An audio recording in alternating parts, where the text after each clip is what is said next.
यह कहानी एक छोटे से गांव के एक गरीब, अनाथ बच्चे की है, जिसका नाम दीपांशु था। दीपांशु का जन्म एक साधारण परिवार में हुआ था, लेकिन जब वह सिर्फ 3 साल का था, उसके माता-पिता की एक दुर्घटना में मृत्यु हो गई।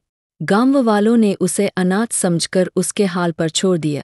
दीपांशु ने अपने जीवन की शुरुआत कठिनाइयों के साथ की। उसे न रहने की जगह थी, न खाने को रोटी।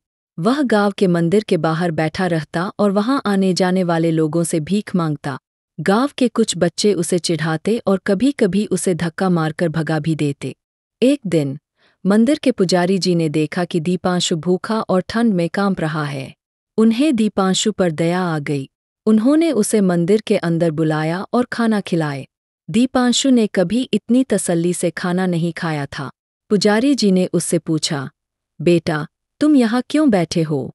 तुम्हारे माता पिता कहाँ हैं? दीपांशु की आंखों में आंसू आ गए। उसने धीरे से कहा, मेरे माता पिता नहीं हैं। मैं अकेला हूँ। पुजारी जी ने उस दिन से दीपांशु को अपने साथ मंदिर में ही रहने दिया।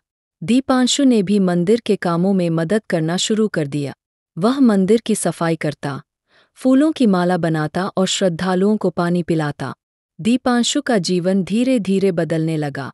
वह सुबह जल्दी उठकर मंदिर की सफाई करता और फिर गांव में दूध बेचने जाता। उसकी मेहनत और ईमानदारी से गांव वाले प्रभावित होने लगे।